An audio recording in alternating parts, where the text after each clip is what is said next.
Ayan po mga katikma, isang mapagpalang araw po sa inyong lahat. Welcome po sa aming site. So ngayong araw po, isang panibagong ito na naman ang buhay construction ng inyong matutunghayan. At panibagong kaalaman na naman ang inyong mapupulot sa video na gagawin natin. So bago po ang lahat, intuhan na natin. So yan po mga katikma, isang mapagpalang araw muli sa inyo. Welcome po sa aming site. Maraming salamat po sa ating mga silent viewers dyan, saka sa mga subscribers natin na walang sawang pinapanood yung ating ina-upload araw-araw. Isang malaking karangalan po na hindi kayo nagsasawa sa panonood. So sa mga bago pa po, naway click niyo po yung subscribe button para maging updated kayo sa mga video na gagawin natin. So gaya po nang naipangako natin sa inyo kahapon, share po natin sa inyo yung pagkabit nitong kitchen sink natin mga kadigma. So kung mapapansin ninyo, stainless po yan. Ayan, yan po yung lalim niya. So ilalagay po natin siya dito sa gitna mga kadigma. So ililipat muna natin to. I-share natin sa inyo kung paano yung pagkabit niyan. Kung mapapansin niyo, nakabit na po yung bitana natin diyan. So yung tiles natin dito, nakasintro din to dito mga kadigma kung maalala nyo. Sa pagkabit natin ng tiles, sinintrohan natin to. So yung kitchen sink natin mga kadigma, isisintro din natin to. Dadalhin natin tong sintro na to, yung area ng bitana natin. Dadalhin natin dito. Pagguhitan natin itong mga kadigma, kukunin natin yung laki nitong sink natin. Galing po sa sentro mga kadigma, kung saan man dyan yung sentro nya, kukunin natin to. Ayan, para makuha natin itong tamang sukat nito. So ito rin, kukunin din natin yung sukat nito, yung laki nya. Dadalhin din natin dito. So titingnan na natin mamaya kung mahagip ba ng gripo na to. Ito kasi yung gripo nya. So titingnan natin mamaya kung kaya ba na mag-equal sila ng clearance dito. Kabilaan. So samahan niyo po ako.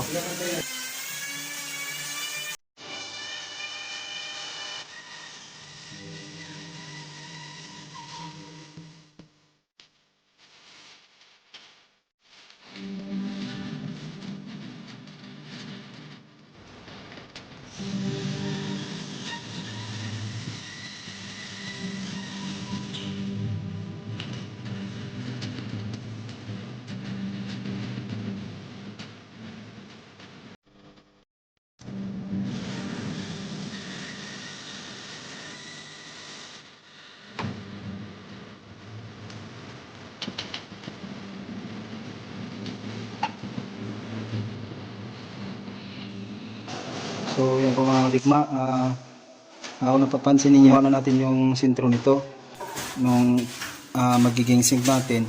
Sinintro na rin natin dyan sa may bintana. So ito na po yun, ginuhita natin, nilagyan na natin ng paper tape para maging mas malinaw kasi hindi po masyadong didikit yung lapis natin dito sa granite. So itong area na to, kinuha na rin natin, kaya ito yun. Ayan. So kung mapapansin nyo po, dalawa po yung naging guhit natin dito. Ito po yung unang guhit na to, ito po yung area dyan, sana dyan. So kaso lang, nung nilapatan na natin ng eskwela, malayo po siya. Yan. So, ayan po, ito po yung eskwela niya. So nag-decide na lang tayo na sunod na lang dun sa eskwela para hindi tayo magkakaroon ng problema. Kasi malayo naman yon. Kung mga ganitong senaryo po na wala sa eskwela yung wall ninyo, wag po kayong tumapon nung maliit doon. Wag nyo itapon yung wala sa eskwela dito sa maliit. So kailangan dito tayo kumuha sa, kung maliit ito, dito tayo kumuha para at least hindi malata kasi ang magiging epekto niyan, papangit siya kasi liliit yung area na kung saan wala sa eskwela. Dito nyo itapon sa kung saan malaki, dito o di kayo doon. Siyempre pag ito yung kinuha mo, kung saan yung side na walang eskwela yan, doon yung tatakbo. So dapat ma-establish natin ng maayos yung eskwela nito para maging maayos yung kalalabasan ng kitchen sink natin. So kung mapapansin niyo, nakuha na natin yung area nito, yung mga sentro niya. Tapos kanina, kinuha na rin natin yung sentro nito. Ayan. So kung mapapansin niyo, may mga marker na yan. Lalagay na lang natin yan dyan, tapos guguhitan natin. So stay put lang po muna kayo mga kadigma.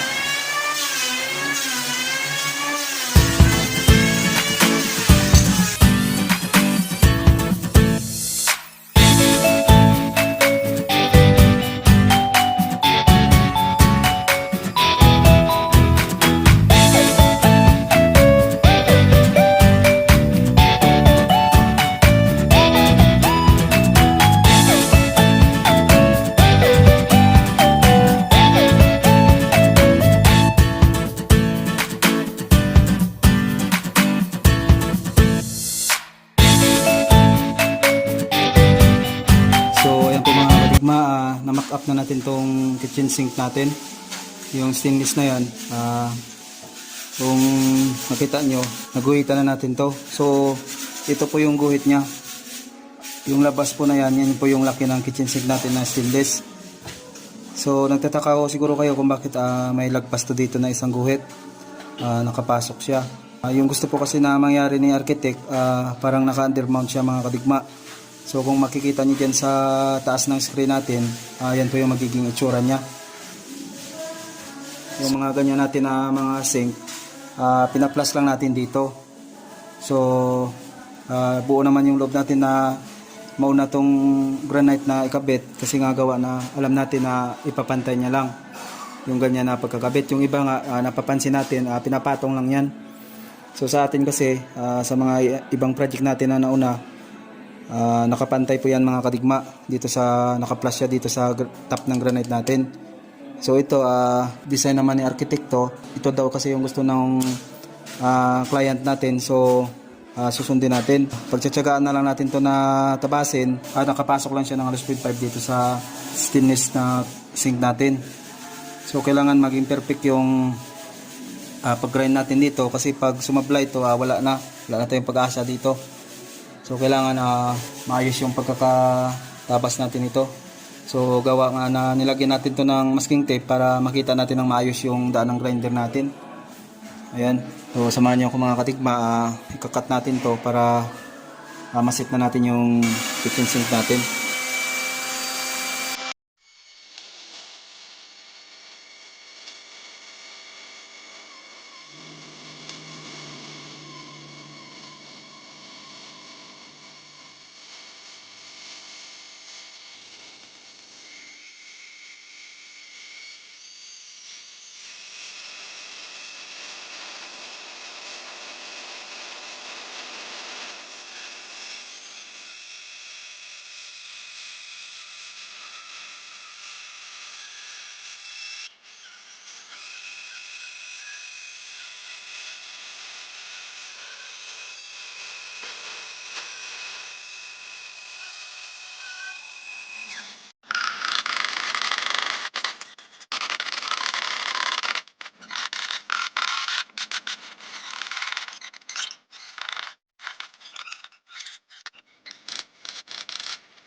So ayun po mga kadigma, naayos na natin tong butas nung granite natin, yung paglalagay ng stainless na kitchen sink natin.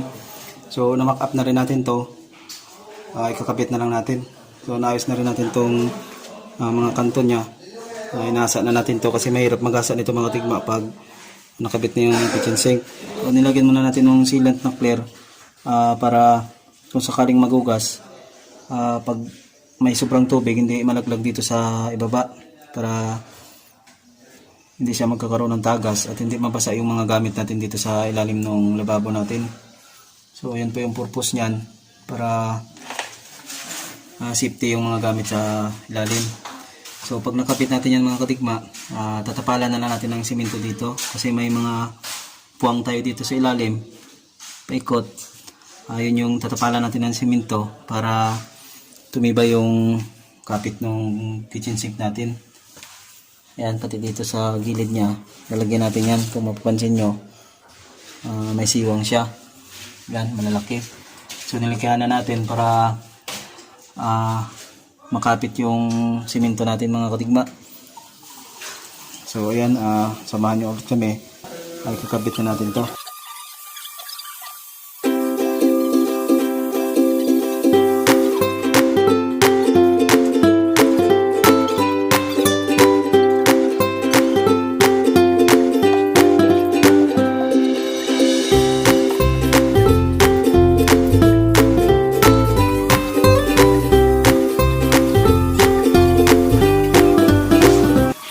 So ayun po mga kadigma, kabit na natin tong kitchen sink natin, yung stainless. So kung mapapansin nyo po, unlike dun sa mga previous na project natin, papatong lang tong stainless sink natin. Ito po parang naka-undermount siya. So ayan, nakapailalim siya sa granite natin. So pinagtiyagaan na lang natin na katingin kasi yun yung gusto ng client natin. Kung napansin nyo kanina, nilagyan natin to ng sealant mga kadigma. Para kung sakali, pag naghugas ay tubig na sobra, hindi malaglag dito sa baba. Para hindi mabasa yung gamit dito sa ilalim ng sink natin. So ayan, nilagyan muna natin ng pansamantala ng epoxy. Para at least by Monday, pag matigas na yan, kung maaprubahan, kukunin na natin yung mga tukod na to. Tapos lalagyan na natin ng simento yung mga siwang na to. Ayan, kung mapapansin niyo pati dun sa likod. So lalagyan na lang natin ng simento yun para tumibay siya. So ikakabit na lang muna natin yung accessories niya pansamantala para at least kahit papano hindi siya pakalat-kalat, kasi kung nakalagay lang kasi sa isang lalagyan at hindi mapansin ng mga ibang labor, baka masama sa basura. So ilalagay muna natin to para secure siya, kasi mahirap kapag nawala yan. So ilalagay lang muna natin siya pansamantala dito sa kitchen sink natin.